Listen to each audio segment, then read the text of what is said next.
Enough Said is brought to you by Sheldon Street Pizza. Visit them online at sheldonstreetpizza.com or stop by Sheldon's during your next trip to Lake Orion. Sheldon Street Pizza, the official pizza of Enough Said. And by Fourth Coast Cider Works. Quality craftsmanship, quality hard cider. You can check them out online at fourthcoastciderworks.com or come get a can or a howler at their Canterbury Village location. Not available for anyone under the age of 21. Please drink responsibly.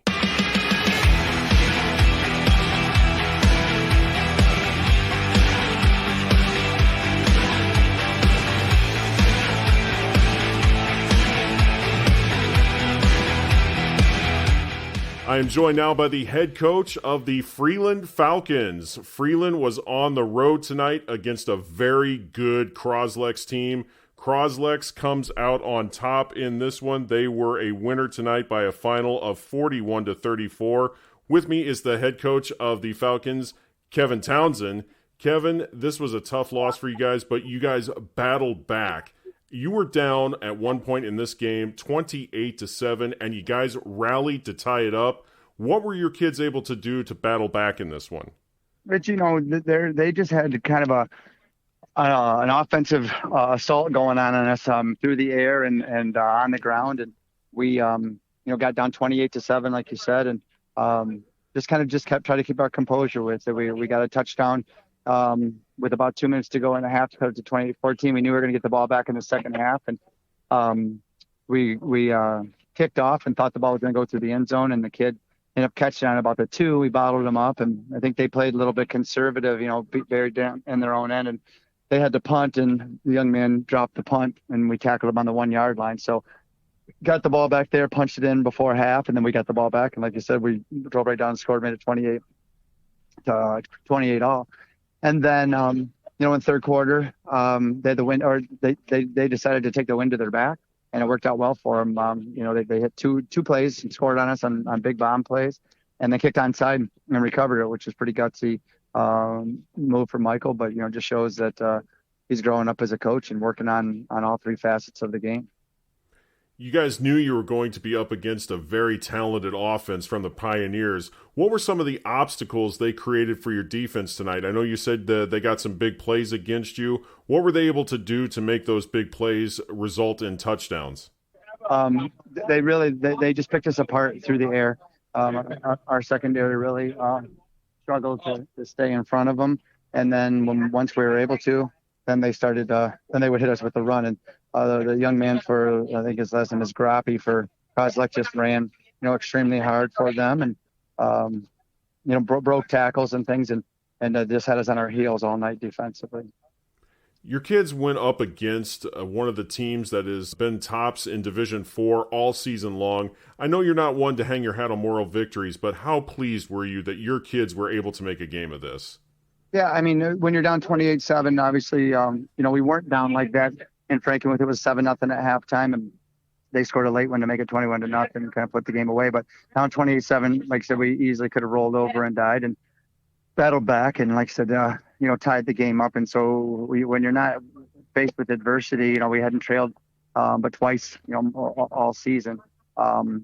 It's hats off to the kids for just still believing in each other. But we just had no answers to anything that they were doing tonight, defensively, offensively.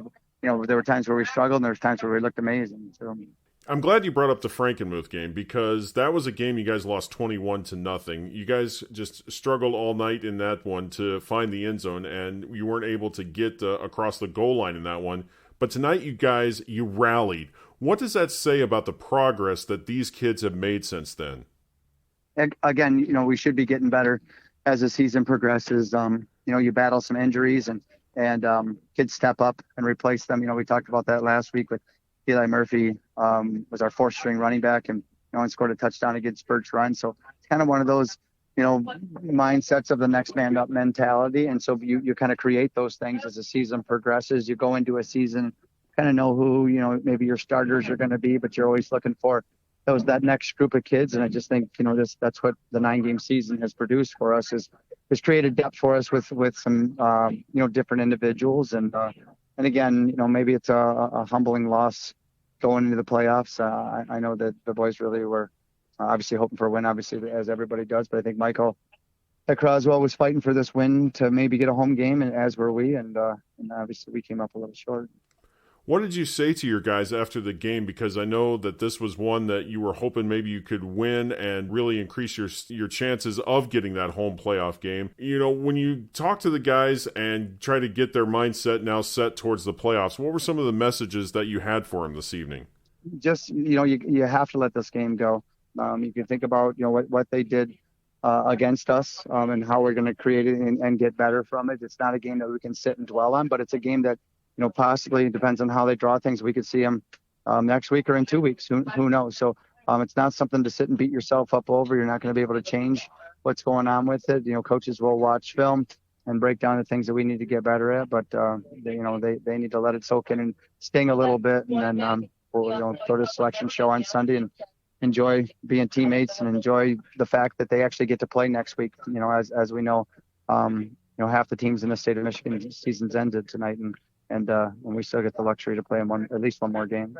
I was looking at something last week. I saw the list of some of the schools that played the toughest schedules in the state of Michigan, and I think at least half, if not more, of the teams on that list had their seasons end tonight, but you guys get the fortune of still playing. So that is always the best part to reflect on as you head home now with this unfortunate defeat. But you have a lot that you can be proud of. You guys finished the regular season 7-2, and you guys found so many different ways to win ball games each week. How proud are you of their performance overall this season? Yeah, again, there are obviously things that we need to work on, and we'll go back and figure those things out. But, I coach a bunch of, 17, 18-year-old young men and one young lady. And I would challenge anybody to open a business and hire, 16, 17-year-old boys and see how things go.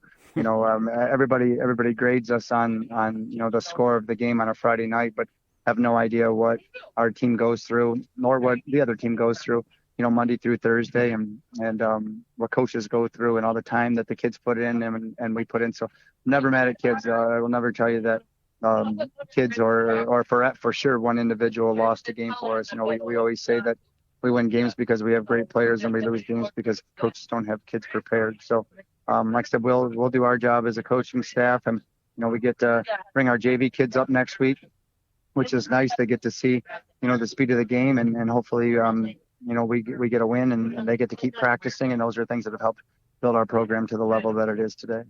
I was on your athletic Facebook page just this morning, and I saw that your JV and freshman teams were very successful this season. How thrilled are you to know that you got a very talented group that's getting ready to come up for you guys next year? Yeah, I'm Coach Wheeler, is our head freshman coach. He's coached with me at the varsity level and does a great job down there with the kids. And a lot of teams that we play don't have freshmen, so we have to go find games. So we played Midland High this year and Midland Dow this year, and Milford, who's a Division II school, and we tied one of the Midland schools and beat the other one, and beat then they went 8-0-1, and we have 6 freshmen on the JV, that aren't even on that team. And so and then Coach Kowalski is my head JV coach, and he was 8-1. His only loss was to Frankenmuth, and he was leading that game. He was up 14-0 in that game and lost 21-14. So we're very proud of our young men down there, and our varsity kids are the leaders of our program, and they are the role models for these young men in the weight room and in the off season in the community and things that they do. And so our young guys are just following them and doing what the teams in the past have done to keep our program rolling. This is a bus ride that you're going to be taking home tonight, all the way back to Freeland from Cros-Lex. You guys are traveling from the Thumb. When you just take a second and look at the kids and get a second to enjoy this long ride home with them, you know that for a lot of these guys, at some point at the end of this season, whether it be next week or at Ford Field on the final week of the season, this is going to be the last time that you get to ride that bus with them. How special are moments like that for you and your kids? They're unbelievable. If you've never, coached a sport where I'm telling you, like a grade level where it's going to ultimately end. I mean, I coached middle school basketball, and you lose a 7th grade basketball game, they're going to get to play an 8th and 9th and 10th and 11th and 12th, right? But when you lose that last game with a group of seniors that you've seen for the last 4 years, and I teach 7th grade, so really know them for the last 6 years. It breaks your heart to see that. So anytime, that I can get an extra week with these guys or 2 or 3 or 4, it's very special. For me, I got to enjoy that, as with my sons, with Zach and Jack, when they played, and obviously with Bryson and with Jackson Huckabee and Jack Dreyer and all my neighbors and Ben Wellnitz and both Kowalski's boys. And those are all, extensions of my family, as you well know. And you just keep building relationships with these young men and hope that, you can be a role model for them, and hopefully they want to come back. I mean, we lost tonight to Cros-Lex, and Mike LaGros, their head coach, played for me. So, he's doing amazing things, and he does a lot of things that he learned from our program as well, from Coach Clark's program over in Hemlock. And that's all you're trying to do to these young men. And like you said, 99% of them are not going to play football beyond this, and 100% of them are not going to play at the next level with the group of boys that are on this bus. And that's kind of something that you'll never be able to replace. But, as a teacher, I say to my colleagues, I've never woke up on a Friday morning sick to my stomach because a kid's going to fail my health test. Because if they fail my health test, I can give it to them again on Monday and fix what I didn't do right. But, when you fail a kid tonight, I don't get to go to Coach LaGros on Monday and see if he'll let us take the test again. That test is in the past, and we have to be resilient and figure out ways to get better. And, if we're unfortunate and we lose next week, kids will talk about the bus ride and what high school sports are about. This Sunday is the selection show. You've been a part of so many of these over the years. What is Selection Sunday like for you each year, and what are some of the rituals that you have involved with Selection Sunday when you find out who that opening round opponent in the districts is going to be?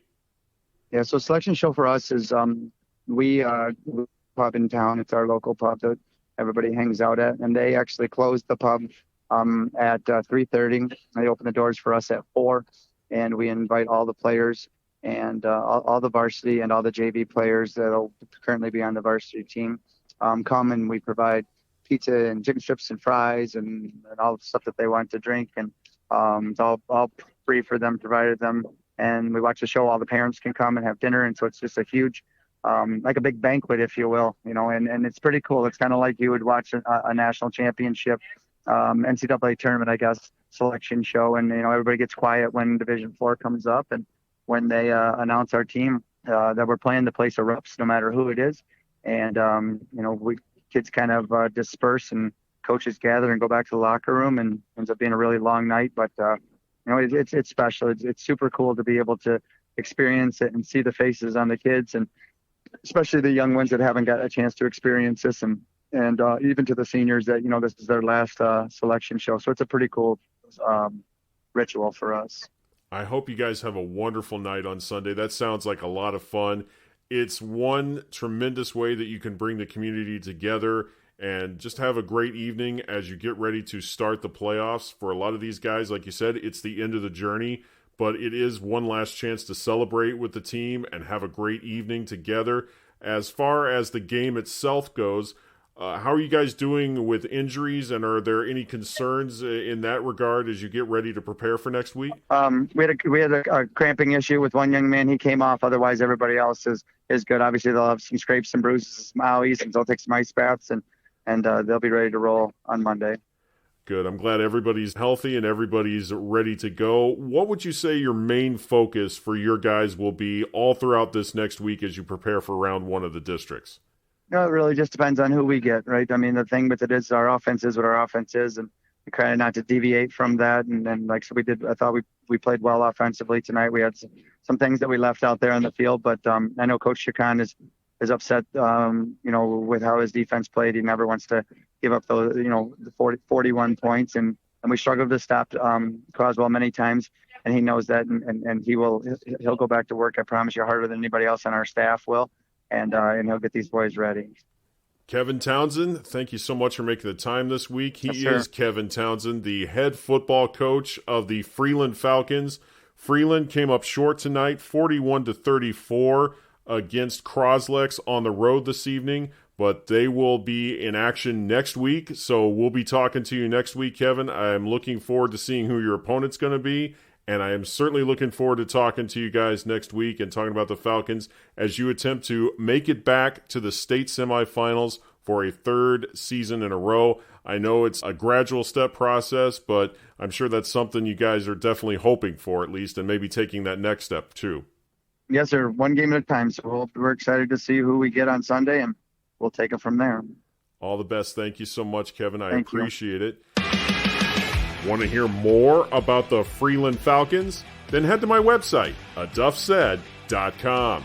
Kevin Townsend has been on my podcast, A Duff Said, many times over the years, and you can hear all of those conversations by subscribing to A Duff Said on the Podbean app, Apple Podcasts, the iHeartRadio app, or wherever you get your podcasts.